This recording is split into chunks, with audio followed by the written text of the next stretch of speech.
ये doctor Ritter की जिंदगी की सच्ची कहानी है, जो वर्ल्ड वॉर 1 के बाद अपनी पत्नी के साथ जर्मनी छोड़कर हमेशा के लिए एक अनजान सुनसान आइलैंड पर चले गए, ताकि वहाँ पर वो जिंदगी की एक नई अलग शुरुआत कर सके। पर धीरे धीरे वहाँ पर कुछ और लोग भी आए, जिससे वहाँ का पूरा माहौल बदल गया। Bollywood silver screen presenting Eden. कहानी की शुरुआत होती है सन 1929 में। ये वो वक्त है जब वर्ल्ड वॉर 1 खत्म हुआ है। पूरी दुनिया सदमे में है। इसी वक्त में डॉक्टर रिटर अपनी पत्नी के साथ हमेशा के लिए एक सुनसान आइलैंड पर आ जाते हैं। दरअसल अभी अपनी पूरी जिंदगी इसी आइलैंड पर बिताना चाहते हैं। रिटर को लिखने का शौक है, इसीलिए हमेशा वो अपने व्यूज लिखता रहता है, और जब भी आसपास से कोई जहाज गुजरता है तो वो उन नोट्स को उस जहाज को दे देता है, जो शहर चले जाते हैं। देखते देखते 3 साल बीत जाते हैं और साल आता है सन 1932। इस साल आइलैंड पर एक और आदमी आता है जिसका नाम हाइंज है। उसके साथ उसकी पत्नी मार्गरेट और उसका बेटा भी है। दरअसल इन तीनों ने यहाँ पर रहने का फैसला कर लिया है। रिटर इन तीनों को देखकर शॉक्ड हो जाता है। हाइंज उसके पास आकर उसे बताता है कि जो भी चिट्ठियाँ, जो भी नोट्स वो लिखता है, वो शहर में पब्लिश होती है। वो शहर में बहुत फेमस हो चुका है। डॉक्टर रिटर को इस बात से कोई फर्क नहीं पड़ता। हाइंज कहता है कि मैं अपने परिवार के साथ अब यही रहना चाहता हूँ। शहर में मेरे बेटे की तबीयत बहुत ज्यादा खराब रहती है। ये वातावरण उसके लिए अच्छा है। लेकिन रिटर के एक्सप्रेशन से साफ पता चलता है कि वो नहीं चाहता कि हाइंज और उसका परिवार यहाँ पर रहे। वो बताता है कि यहाँ का जीवन इतना आसान नहीं है। पानी की यहाँ पर बहुत बड़ी प्रॉब्लम है, साथ ही खुद यहाँ फसल उगानी पड़ती है। पर हाइंज ने अब फैसला कर लिया है। रिटर भी इस बात को समझ चुका है, इसीलिए हाइंज के परिवार को पहाड़ पर ले जाता है जहाँ पर गुफा होती है। वो कहता है कि तुम अपनी वाइफ और अपने बेटे के साथ यहाँ पर रह सकते हो, पर यहाँ पर जंगली सुअर हैं, तुम्हें उनसे सावधान रहना होगा। और अब हाइंज के पास यहाँ रहने के लिए एक जगह है। रिटर अपने घर वापस आ जाता है, जहाँ पर उसकी पत्नी कहती है कि मैं नहीं चाहती कि यहाँ पर और भी लोग आकर रहें। रिटर कहता है मुझे नहीं लगता कि वो यहाँ पर ज्यादा दिन टिक पाएंगे। उन्हें यहाँ पर टिकने के लिए बहुत मेहनत करनी पड़ेगी। वो जल्दी यहाँ से लौट जाएंगे। ये सुनकर उसकी पत्नी को खुशी होती है। वहीं अगले दिन हाइंज को दिखाया जाता है, जो यहाँ पर रहने के लिए, सरवाइव करने के लिए पूरी मेहनत करना शुरू कर देता है। हाइंज वहाँ पर एक गड्ढा भी बनाता है ताकि बारिश के पानी को जमा कर सके और इन्हें पीने के पानी की कोई प्रॉब्लम ना हो। पर उसकी पत्नी मार्गरेट की तबीयत धीरे धीरे खराब होने लगती है। हाइंज इस बात से परेशान है। मार्गरेट कहती है कि तुम्हें परेशान होने की कोई जरूरत नहीं है, मैं प्रेग्नेंट हूँ। ये सुनकर हाइंज बहुत खुश हो जाता है। इसी तरह से कुछ दिन बीत जाते हैं और एक सुबह जब वे काम कर रहे होते हैं, तभी इन्हें गोली चलने की आवाज आती है। रिटर भी उस तरफ जाता है जहाँ से गोली की आवाज आई थी। ये बीच पर पहुँच जाते हैं, जहाँ पर ये देखते हैं कि एक लड़की एलियोस अपने 2 लवर्स और एक सर्वेंट के साथ इसी टापू पर आई है। और जब वो इस टापू, इस आइलैंड को देखती है तो उसे बहुत खुशी होती है। वो तय करती है कि यहाँ पर वो एक होटल बनाएगी, ताकि जो अमीर लोग हैं वो यहाँ पर छुट्टियाँ मनाने के लिए आ सके। इसके बाद एलियोस रिटर के घर जाती है। रिटर को देखकर वो बहुत खुश हो जाती है। वो उसकी बहुत तारीफ करती है। वो कहती है कि तुम एक महान इंसान हो, तुमने इस पूरे आइलैंड को बसाया है। और रिटर को उसे देखकर बिल्कुल खुशी नहीं होती, क्योंकि वो नहीं चाहता कि यहाँ पर और लोग आकर बसे। वो पूछता है कि तुमने कहाँ पर स्टे किया है। वो बताती है कि मैं बीच पर रुकी हूँ। रिटर कहता है कि वो जगह सेफ नहीं है, तुम्हें कहीं और जाना चाहिए। इसीलिए अब वो अपने दोनों लवर्स और सर्वेंट के साथ उस जगह पर चली जाती है जहाँ पर हाइंज ने अपना घर बनाया है, जहाँ वो उस पानी के गड्ढे में नहाना शुरू कर देती है, जो हाइंज ने अपने परिवार के लिए पीने के लिए बनाया है। हाइंज जब ये देखता है तो उसे बहुत गुस्सा आता है। वो कहता है कि ये पानी पीने के लिए है। एलियोस जल्दी से पानी से बाहर आ जाती है और हाइंज से माफी मांगती है। हाइंज उसे माफ कर देता है। इसके बाद वो हाइंज को बताती है कि मैं तुम्हें भी अच्छी तरह जानती हूँ। मेरे पास बहुत सारे लेटर्स हैं जो लोगों ने तुम्हें भेजे हैं। इसमें कुछ लेटर्स ऐसे भी हैं जो डॉक्टर रिटर के लिए हैं। तुम अपने लेटर्स निकाल लेना और डॉक्टर रिटर के लेटर्स उन्हें दे देना। हाइंज डॉक्टर रिटर के घर पहुँचता है और उन्हें उनके लेटर्स दे देता है, जो पहले से खुले होते हैं। हाइंज बताता है कि मैंने इन्हें नहीं खोला। डॉक्टर रिटर समझ जाते हैं कि एलियोस इन दोनों के बीच में फूट पड़वाना चाहती है, क्योंकि कुछ देर पहले वो यहाँ पर आई थी तब भी वो डॉक्टर रिटर को लेटर्स दे सकती थी, पर उसने ऐसा नहीं किया। हाइंस को ये सच्चाई जानकर बहुत दुख होता है। वो एलोइस के पास जाता और कहता है कि तुमने ऐसा क्यों किया। एलोइस कहती है कि मेरी इसमें कोई गलती नहीं है, मैं तुम्हारे घर के पास जब आई थी तुम्हारे पीने के पानी में नहाई, इसमें भी डॉक्टर रिटर की गलती है, उन्होंने मुझे वहाँ पर भेजा था। हाइंस को समझ में आ जाता है कि डॉक्टर रिटर नहीं चाहते कि यहाँ पर उनके और उनकी पत्नी के अलावा कोई दूसरा इंसान रहे, पर फिलहाल इनके पास इस बात का कोई सबूत नहीं है। कुछ दिन और बीत जाते हैं। हाइंस अपने परिवार के साथ इस आइलैंड पर बहुत मेहनत करता है और पहली बार वो सब्जियां उगाता है, जिससे उसे एहसास हो जाता है कि इस आइलैंड ने उसे एक्सेप्ट कर लिया है। सब्जियां उगाकर वो बहुत खुश है, पर जल्दी एलोइस अपने लोगों के साथ यहीं पर रहने के लिए आ जाती है। वो बताती है कि समंदर के किनारे पर बहुत ज्यादा गर्मी है, इसीलिए अब वो अपने दोनों लवर्स और सर्वेंट के साथ उन्हीं के घर के पास रहेगी और जल्दी वो यहाँ पर होटल का काम शुरू कर देगी, जिसके बाद वो यहाँ से चली जाएगी। अब अगले दिन दिखाया जाता है जहाँ पर हाइंस की पत्नी मार्गरेट घर पर अकेली होती है। तभी उसके पेट में दर्द शुरू हो जाता है। वो घर से बाहर आती है जहाँ पर एलोइस का कैंप लगा है। वो मदद के लिए पुकारती है, लेकिन वहाँ पर कोई नहीं होता, क्योंकि एलोइस के दोनों लवर्स इस वक्त मार्गरेट के घर पर ही हैं, जो उसके खाने पीने का सामान चुरा रहे हैं। मार्गरेट अपने घर के अंदर आ जाती है, वो दोनों छुप जाते हैं और अब मार्गरेट तय करती है कि उसे अकेले ही अपनी डिलीवरी करनी पड़ेगी। पर तभी उसे बाहर से आवाज आती है। जब वो बाहर जाती है तो उसके आसपास जंगली कुत्ते होते हैं, जिन्होंने उसे घेर लिया है। और इसी मौके का फायदा उठाकर एलियोस के दोनों लवर्स खाना चुराकर एलियोस के पास आते हैं और उसे बताते हैं कि मार्गरेट को मदद की जरूरत है। वो कहती है कि तुम यहाँ पर सिर्फ मेरी मदद के लिए आए हो, तुम्हें वहाँ जाने की कोई जरूरत नहीं है। दरअसल एलियोस ने उन दोनों को खाना चुराने के लिए भेजा था। वहीं हम मार्गरेट को देखते हैं, जिसकी हालत बहुत ज्यादा खराब है। उसके आसपास जंगली कुत्ते हैं जो उसकी बोटी बोटी नोचना चाहते हैं। मार्गरेट दर्द और डर से चिल्ला रही होती है। उसकी चीखें इतनी तेज होती है कि जंगली कुत्ते दूर हो जाते हैं और अब मार्गरेट एक बच्चे को जन्म देती है और जंगली कुत्ते अब भी उसके आसपास हैं, जो उसे मारना चाहते हैं। पर इससे पहले कि वो उसे और उसके बच्चे को नुकसान पहुंचाते, यहाँ पर उसका हस्बैंड हाइंस आ जाता है, जो हवा में गोली चलाता है। जंगली कुत्ते वहाँ से भाग जाते हैं और अब हाइंस जब अपने बच्चे को देखता है तो बहुत इमोशनल हो जाता है। उसे पता है कि डॉक्टर रिटर उसकी मदद कर सकते हैं, इसीलिए वो उनके घर जाता है और डॉक्टर रिटर उसकी मदद करने से मना कर देते हैं। डॉक्टर रिटर की पत्नी कहती है कि तुम्हें उसकी मदद करनी चाहिए, जिसके बाद डॉक्टर रिटर उसके घर जाते हैं और बताते हैं कि अब भी उसके अंदर मांस का एक टुकड़ा फंसा हुआ है, जल्दी हमें उसे निकालना होगा, जिसके लिए हमें गर्म पानी की जरूरत पड़ेगी। इसके बाद हाइंस गर्म पानी करना शुरू कर देता है। वहीं एलियोस को पता चलता है कि डॉक्टर रिटर हाइंस के घर गए हैं, जिससे वो परेशान हो जाती है, क्योंकि वो नहीं चाहती कि इन दोनों की दोस्ती हो। वो अपने सर्वेंट से कहती है कि तुम्हें उसे रोकना चाहिए था। उसका सर्वेंट कहता है कि तुम एक गलत इंसान हो, तुम्हें एक औरत का दर्द नहीं दिखता, तुम हमेशा अपने बारे में सोचती हो। इसीलिए उसका सर्वेंट उसे छोड़कर वहाँ से चला जाता है। जल्दी हाइंस की पत्नी मार्गरेट पूरी तरह से नॉर्मल हो जाती है। कुछ महीने बीत जाते हैं और अब गर्मी बहुत ज्यादा बढ़ चुकी है, पानी की कमी है। साथ ही डॉक्टर रिटर जो लिखने के शौकीन हैं, उनके दिमाग में अब नए थॉट्स नहीं आते, क्योंकि यहाँ पर लोगों की वजह से वो बहुत ज्यादा डिस्टर्ब है। साथ ही एलियोस का एक लवर जिसका नाम रोडोल्फ है, वो बहुत ज्यादा भूखा होता है। वो हाइंस फैमिली के पास जाता और कहता है कि मुझे खाने के लिए कुछ चाहिए। हाइंस परिवार उसे खाना खिलाता है। इसके बाद वो बताता है कि एलियोस, जो कि अपने आप को बहुत अमीर कहती है, वो अमीर नहीं है, बल्कि वो एक कैबरे डांसर थी। वो हमेशा झूठ बोलती है, वो अपने सपनों की दुनिया में रहती है।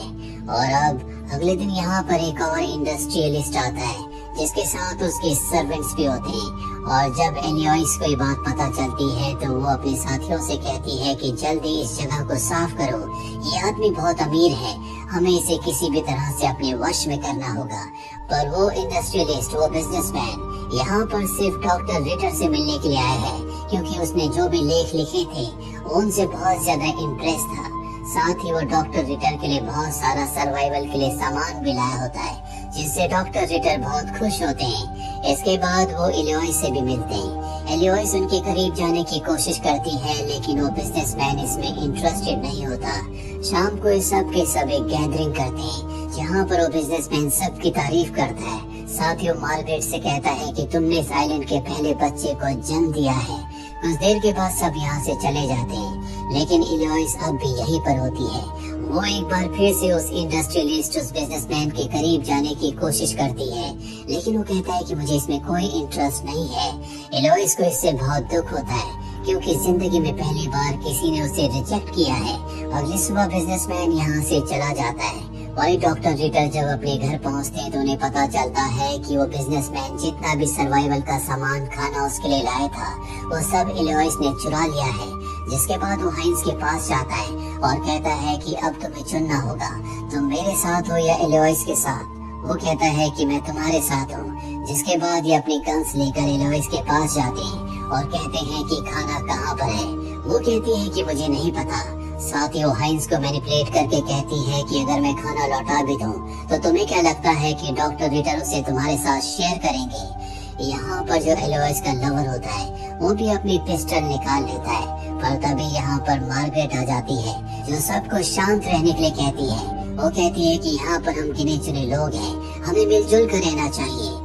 डॉक्टर रिटर अपने घर वापस आ जाते हैं। उनका जो टाइपराइटर होता है जिस पर वो हर एक चीज लिखा करते थे, उस पर गोली चलाकर उसे तोड़ देते हैं। वो अपनी वाइफ से कहते हैं कि मैं शिकार करने के लिए जा रहा हूँ। वहीं दूसरी तरफ एलियोइस का लवर रुडोल्फ, जो कि हाइंस परिवार के साथ खाना खाता है, उसे एलियोइस अपने पास बुलाती है। उसका सामान देते हुए कहती है, क्या तुम वापस जाना चाहते हो? मैंने तुम्हें कभी अपने पास रोक कर नहीं रखा। उसकी आंखों में आंसू आ जाते हैं। दरअसल वो नाटक कर रही है और अभी दोनों एक दूसरे के साथ इंटीमेट होना शुरू हो जाते हैं। वही हाइंस और उसकी पत्नी मार्गरेट जो घर के अंदर है, उन्हें बाहर से आवाज आती है। उन्हें लगता है कि कोई उनका पानी चुरा रहा है, इसीलिए वो उस तरफ गोली चला देते हैं। और जब वो पास जाकर देखते हैं तो वहाँ पर डॉक्टर रिटर की पत्नी का डोंकी होता है, जो यहाँ पर पानी पीने के लिए आया था, पर अब उसकी मृत्यु हो चुकी है। ये डोंकी डॉक्टर रिटर के लिए बहुत ही इम्पोर्टेंट था। अगली सुबह दिखाया जाता है कि डॉक्टर रिटर की जो मुर्गियाँ होती है वो बीमार हो रही है। साथ ही उनका डोंकी वहाँ पर नहीं है, इसीलिए वो हाइंस परिवार के पास आती है और अपने डोंकी के बारे में पूछती है, पर हाइंस मना कर देता है कि मुझे तुम्हारे डोंकी के बारे में कुछ नहीं पता, जिससे रिटर की पत्नी बहुत परेशान हो जाती है। कुछ देर के बाद डॉक्टर रिटर भी शिकार से वापस आ जाते हैं और अब हाइंस उनके पास जाता है, उन्हें सारी सच्चाई बता देता है। और जब वो ऐसा कर रहा होता है, एलियोइस का जो दूसरा लवर होता है इनकी बातें सुन रहा होता है और अब वहाँ से भागना शुरू कर देता है। ये उसे देख लेते हैं, ये उसका पीछा करते हैं।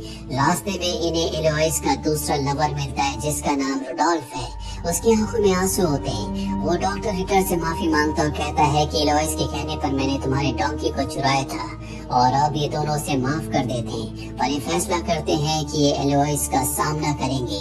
घर आने के बाद हाइंस अपनी पत्नी और बच्चों से कहता है कि तुम जंगल में सामान इकट्ठा करने के लिए जाओ। उसका पूरा परिवार जंगल में चला जाता है, जिसके बाद वो डॉक्टर रिटर और रुडोल्फ के साथ एलियोइस के कैंप के बाहर जाता, उसे बाहर निकलने के लिए कहता है। पर उसका जो दूसरा लवर होता है वो वहाँ से बाहर आता है। वो बहुत ताकतवर है, वो इन तीनों के ऊपर हमला कर देता है, पर इससे पहले कि वो रुडोल्फ को मारता, हाइंस उसे पीछे से पकड़ लेता है और उसे बुरी तरह से मार देता है।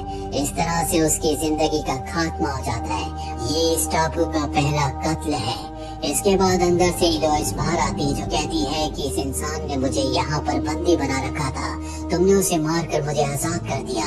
पर डॉक्टर रिटर को पता है कि वो झूठ बोल रही है, इसीलिए वो उसे गोली मार देते हैं और एलियोइस की भी मृत्यु हो जाती है। जंगल में मार्गरेट गोली की आवाज को सुन लेती है, पर ये तीनों फैसला करते हैं कि इस बारे में ये किसी को कुछ नहीं बताएंगे। ये उन दोनों की बॉडीज को ऊपर चट्टान से नीचे समंदर में फेंक देते हैं। अगले दिन प्लानिंग के मुताबिक रुडोल्फ डॉक्टर रिटर और मार्गरेट के पास आकर उन्हें बताता है कि एलियोइस और उसका लवर इस आइलैंड को छोड़कर जा चुके हैं, पर इन दोनों को शक है, इसीलिए ये उनके कैंप तक आते हैं, जहाँ पर ये देखते हैं कि एलियोइस का पूरा सामान वहीं पर है। इन दोनों को शक होना शुरू हो जाता है कि यहाँ पर कुछ न कुछ हुआ है, जिस बात को इनसे छुपाया जा रहा है। रुडोल्फ के पास कुछ सामान होता है जो डॉक्टर रिटर के पास आता है। वो सामान डॉक्टर रिटर को बेच देता है और पैसे लेकर यहाँ से निकल जाता है। मार्गरेट अपने हस्बैंड हाइंस के पास आती है। वो कहती है कि मुझे पता है कि वो दोनों मारे जा चुके हैं। मैंने गोली की आवाज सुनी थी, जिसके बाद घर आकर मैंने तुम्हारी बंदूक की गोलियों को चेक किया जो पूरी थी। इसका मतलब ये है कि डॉक्टर रिटर ने उन्हें मारा है और अब वो अपने अगले लेख में लिखेंगे कि तुमने उन दोनों को मारा था। जिसके बाद यहाँ पर पुलिस आएगी और तुम्हें गिरफ्तार कर लेगी। हाइंस कहता है कि तुम बच्चों को लेकर यहाँ से चली जाओ, मैं सब कुछ संभाल लूंगा, पर मार्गरेट ऐसा करने के लिए मना कर देती है। वहीं हमें डॉक्टर रिटर की पत्नी को दिखाया जाता है जो बहुत परेशान है। वो डॉक्टर रिटर से कहती है कि जब हम यहाँ पर आए थे तो हमारा मकसद कुछ और था, पर अब हम पूरी तरह से बदल चुके हैं, इसीलिए मुझे लगता है कि यहाँ पर रहने का कोई मतलब नहीं है। इसके बाद वो घर से निकल जाती है।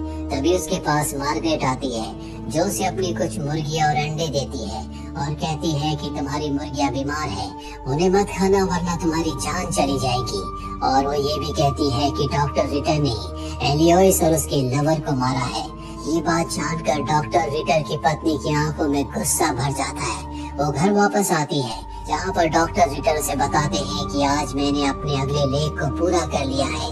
ये एक तरह की फिलॉसफी है, आज हम सेलिब्रेट करेंगे। डॉक्टर रिटर की पत्नी कहती है कि मैं तुम्हारे लिए खाना बनाती हूँ। जानबूझकर वो उन्हीं बीमार मुर्गियों को बनाती है जिनको खाने से इंसान की जान जा सकती है। डॉक्टर रिटर उन्हें खा लेते हैं। उन्हें खाते उनकी तबीयत बहुत ज्यादा खराब हो जाती है। दरअसल उन्हें फूड पॉइजनिंग हो चुकी है। डॉक्टर रिटर की पत्नी हाइंस और मार्गरेट के पास आकर बताती है कि डॉक्टर रिटर की तबीयत बहुत ज्यादा खराब है। ये दोनों डॉक्टर रिटर को देखने के लिए आते हैं। उन्हें देखते ही मार्गरेट समझ जाती है कि डॉक्टर रिटर की पत्नी ने क्या किया है, क्योंकि उसी ने उसके दिमाग में जहर डाला था कि डॉक्टर रिटर अब बहुत ज्यादा वायलेंट हो चुके हैं और इसी वजह से उसने जानबूझकर अपने पति को उन बीमार मुर्गियों को पकाकर खिला दिया। अब वो डॉक्टर रिटर के पास आती है और कहती है कि तुम अमर होने वाले हो। उसके चेहरे पर मुस्कुराहट होती है। डॉक्टर रिटर समझ जाते हैं कि जानबूझकर उसकी पत्नी ने उन्हें वो जहरीला खाना खिलाया था। वो कहते हैं कि जिस तरह से मैं तड़प रहा हूँ उसी तरह से तुम भी तड़पोगी। इसके बाद उनकी मृत्यु हो जाती है। उनकी मृत्यु के बाद यहाँ पर कुछ पुलिस ऑफिसर्स आते हैं, क्योंकि मरने से पहले डॉक्टर रिटर ने उन्हें एक लेटर लिखा था जिसमें उन्होंने मेंशन किया था ये एलियोइस और उसका एक लवर यहाँ से गायब हो चुके हैं और मुझे शक है कि उन दोनों को हाइंस ने मार दिया है। दरअसल मार्गरेट का शक बिल्कुल ठीक था। उसने पहले हाइंस को वार्न कर दिया था और अब पुलिस ऑफिसर्स हाइंस के घर जाते हैं जहाँ पर उसकी पत्नी मार्गरेट है। वो मार्गरेट से पूछते हैं कि हाइंस कहाँ पर है। वो कहती है कि उसने किसी को नहीं मारा। पुलिस इंस्पेक्टर कहता है कि इसका कोई फायदा नहीं है, क्योंकि डॉक्टर रिटर की पत्नी ने गवाही दे दी है कि हाइंस ने ही एलियोइस और उसके लवर को मारा है।